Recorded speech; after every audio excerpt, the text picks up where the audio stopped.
আমন্ত্রণ জানাচ্ছি আন্তর্জাতিক সংবাদে। শুরুতে সংবাদ শিরোনাম। পাইলটকে উদ্ধারে গিয়ে আমেরিকার দানব বিমান ধ্বংস, হেলিকপ্টারও শেষ। উদ্ধারে ব্যর্থ হয়ে নিজেদের পাইলটকে হত্যার চেষ্টা আমেরিকার। চাঞ্চল্যকর তথ্য ফাঁস, ইসরায়েলের বিরুদ্ধে উত্তর কোরিয়ার মিসাইল নিক্ষেপ করছে ইরান। নিজ দেশে সরকার পতনের ডাক তুলেছে ইহুদিরা, প্রধানমন্ত্রী নেতানিয়াহুর মাথায় হাত। এতক্ষণ শুনছিলেন সংবাদ শিরোনাম, এবারে বিস্তারিত সংবাদ। তবে তার আগে অনুরোধ থাকবে ভিডিওটিতে একটি লাইক দিয়ে কমেন্ট করে জানিয়ে দিন কোন জেলা বা দেশ থেকে ভিডিওটি দেখছেন ও শুনছেন।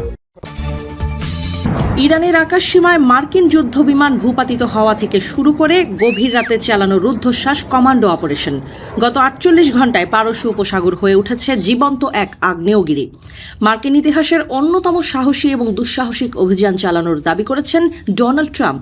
তার ভাষ্যমতে ইরানের দুর্ভেদ্য প্রতিরক্ষা ব্যূহ ভেদ করে নিখোঁজ মার্কিন F-15E স্ট্রাইক ইগলের পাইলটকে উদ্ধার করেছে যুক্তরাষ্ট্রের স্পেশাল ফোর্সেস।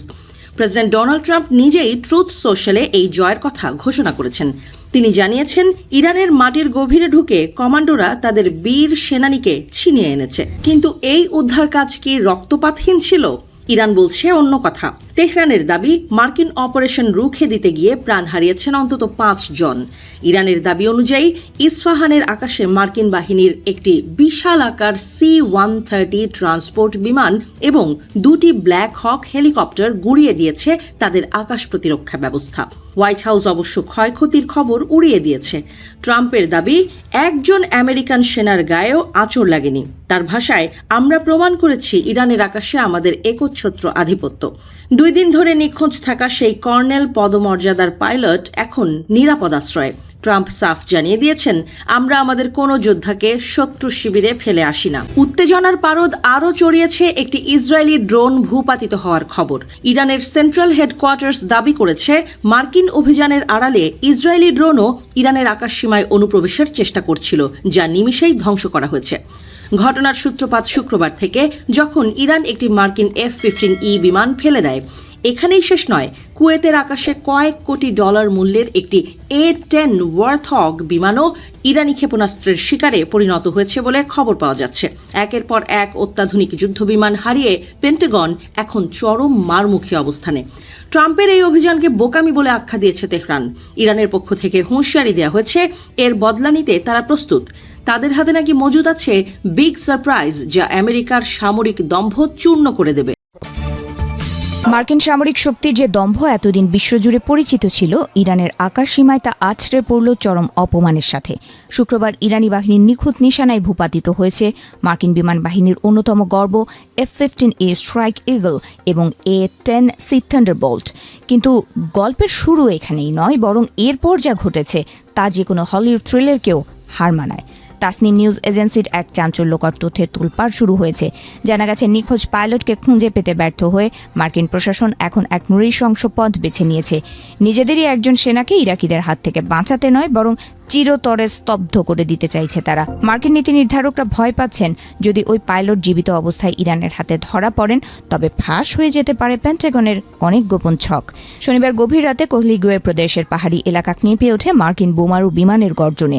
নিজের দেশের হারানো পাইলটকে খতম করার উদ্দেশ্যেই এই উন্মাদনা। যে পাইলট দেশের জন্য প্রাণ বাজি রেখে উড়াল দিয়েছিলেন, তার ওপরই এখন আকাশ থেকে নেমে আসছে মার্কিন মিসাইল। উদ্ধার অভিযানের ব্যর্থতা ঢাকতে ওয়াশিংটন এখন নিশ্চিহ্ন করার পথ বেছে নিয়েছে। মার্কিন এই বেপরোয়া হামলায় শুধু যুদ্ধের ময়দান নয়, রক্তাক্ত হয়েছে সাধারণ মানুষের আঙিনাও। কোহলিগুয়ে ও বুয়ের আহমেদ প্রদেশের গভর্নরের দেয়া তথ্য মতে, মার্কিন মিসাইল হামলায় অন্তত 3 জন সাধারণ নাগরিক প্রাণ হারিয়েছেন এবং আহত হয়েছেন আরও 2 জন। পাইলট মারার নেশায় মত্ত আমেরিকা এখন নিরপরাধ মানুষের রক্তের হাত রাঙাতেও দ্বিধা করছে না। ভূপাতিত হওয়া এক একটি F-15E বিমানের দাম আকাশ চুম্বি কুম্বি আধুনিক মডেলে, যা প্রায় $100 মিলিয়ন ছুঁয়ে যায়। অন্যদিকে A-10C থান্ডারবোল্ট বিমানটির পতনও মার্কিন বিমান বাহিনীর সামর্থ্যকে বড় প্রশ্নের মুখে ফেলেছে। কেবল টাকার অঙ্ক নয়, এই ঘটনা মার্কিন সামরিক শ্রেষ্ঠত্বের যে ফানুস ছিল তাতে বড়সড় এক ফুটো তৈরি করেছে।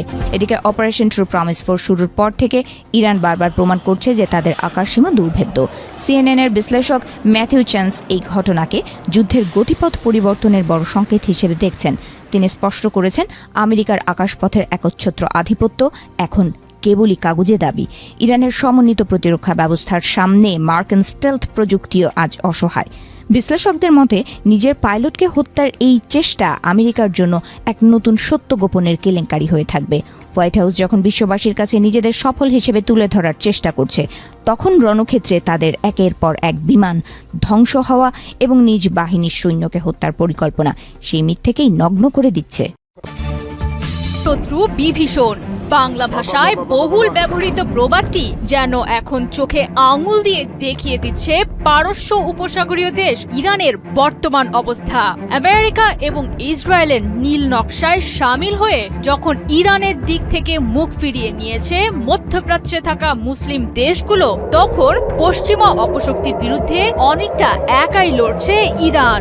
যদিও সাম্প্রতিক সময়ে প্রকাশ্যেই ইরানের পাশে থাকার ঘোষণা দিয়ে যুদ্ধে ঝাঁপিয়ে পড়েছে লেবানন এবং ইয়েমেনের সশস্ত্র প্রতিরোধ গোষ্ঠীগুলো, তবে শোনা যাচ্ছে পর্দার আড়ালেও নাকি লুকিয়ে আছে আরেকটি নাম। সামরিক বিশ্লেষকদের ধারণা, উত্তর কোরিয়া থেকে ক্ষেপণাস্ত্র কিনে আমেরিকা এবং ইসরায়েলকে ঘায়েল করার মিশনে নেমেছে ইরান। চাঞ্চল্যকর এমন তথ্যে প্রশ্ন উঠেছে, তাহলে কি আড়াল থেকে ইরান যুদ্ধের কলকাঠি নাড়ছে উত্তর কোরিয়া? মোস্তফা খামেনির নেতৃত্বাধীন দেশ ইরানকে ঢাল করে তাহলে কি যুদ্ধবাজ মার্কিন প্রেসিডেন্ট ট্রাম্পকে উচিত শিক্ষা দিতে চাইছেন কিম জং উন? 2 মাস ধরে চলা ইরান যুদ্ধে শুরু থেকেই প্রতিপক্ষকে নিজেদের সক্ষমতা বেশ ভালোভাবেই বুঝিয়ে দিয়েছে ইরান। প্রমাণ করে দিয়েছে শত্রুপক্ষের হামলা আর হুমকিতেও মাথা নত করতে জানে না শহীদ আয়াতুল্লাহ খামেনির দেশটি। আমেরিকা যখন মধ্যপ্রাচ্যে থাকা গুরুত্বপূর্ণ মার্কিন সামরিক ঘাঁটিগুলোতে ইরানের আঘাত সামলাতে ব্যস্ত, তখন তেহরানে বসেই প্রায় 4000 কিলোমিটার দূরে থাকা ভারত মহাসাগরের দিয়েগো গার্সিয়া ঘাঁটিতে আঘাত হেনেছে ইরান। পারস্য শক্তির এমন সাহসিকতায় রীতিমতো ঘাম ছুটছে আমেরিকার। তবে সেখানেও উঠে এসেছে উত্তর কোরিয়ার নাম। 2005 সালে পিয়ংইয়ং এর কাছ থেকে কেনা 19টি মুসুদান ক্ষেপণাস্ত্রের 2টি নাকি দিয়েগো গার্সিয়ায় নিক্ষেপ করেছে Iran. The strategic partnership between Iran and north Korea বইয়ের লেখক ব্রুস বেকটল ফক্স নিউজ ডিজিটালকে জানান, সম্প্রতি দিয়েগো গার্সিয়ায় যে মিসাইল ব্যবহার করে হামলা চালিয়েছে ইরান তা কোনো গোপন অস্ত্র নয়, বরং 2005 সাল থেকে উত্তর কোরিয়ার বদৌলতে এমন সক্ষমতা রাখে ইরান। তিনি আরও জানান, ইরানের ব্যালিস্টিক ক্ষেপণাস্ত্র ভান্ডারের উল্লেখযোগ্য একটি অংশই উত্তর কোরিয়া থেকে কেনা।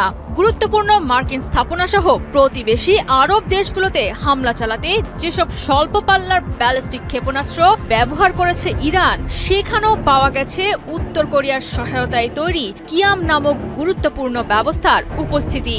বর্তমানে ইরানের ব্যবহৃত শাহাব 3, গদর এবং ইমাদ ক্ষেপণাস্ত্র তৈরিতেও মিলেছে উত্তর কোরিয়ার সহায়তা। বইটির লেখক বেকটলের ধারণা, চলমান যুদ্ধে ইরানকে বিপুল পরিমাণে অস্ত্র সরবরাহ করছে উত্তর কোরিয়া। এর আগে 1990-এর দশকের শেষ দিকে ইরানকে প্রায় 150টি নো ডং সিস্টেম ক্ষেপণাস্ত্র সরবরাহ করেছিল উত্তর কোরিয়া।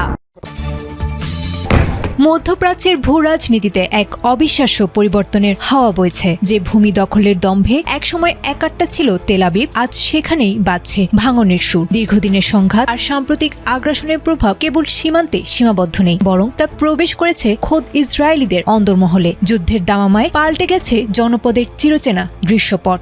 2023 সালের পর থেকে পাল্টে গেছে ইসরায়েলের চেনা সমীকরণ। ইরানের সাথে সাম্প্রতিক সরাসরি সংঘাত সেই ভয়কে রূপ দিয়েছে অস্তিত্ব সংকটে। মার্কিন ইসরায়েল যৌথ আগ্রাসনে ইরানের সামরিক ও রাজনৈতিক নেতৃত্বের অপূরণীয় ক্ষতি হলেও সাধারণ ইরানিদের মধ্যে এর উল্টো প্রতিক্রিয়া দেখা দিয়েছে। সেখানে মার্কিন পাইলটদের খুঁজে বের করতে সাধারণ উপজাতি নারীদের অস্ত্র হাতে মাঠে নামা দৃশ্য প্রমাণ করেছে বহিঃশক্তির বিরুদ্ধে একাট্টা তেহরান। বিপরীত চিত্র তেল আবিবে। ইরানের রেজিম চেঞ্জ করতে গিয়ে খোদ ইসরায়েলেই এখন সরকার পতনের ডাক উঠেছে। জীবনযাত্রার আকাশচুম্বী ব্যয়, লাগামহীন মূল্যস্ফীতি আর প্রতি সপ্তাহে $300 কোটি যুদ্ধ ব্যয় পঙ্গু করে দিয়েছে দেশটির অর্থনীতি। উৎপাদন বন্ধ রেখে সাইরেন বাজার সাথে সাথে বাংকারে পালানোর লুকোচুরি খেলা থেকে মুক্তি পেতে এখন রাজপথে হাজার হাজার ইসরায়েলি। গত 4 এপ্রিলও ব্যানার প্লেকার্ড হাতে তারা যুদ্ধের বিরুদ্ধে ও আলোচনার পক্ষে স্লোগান দিয়েছেন।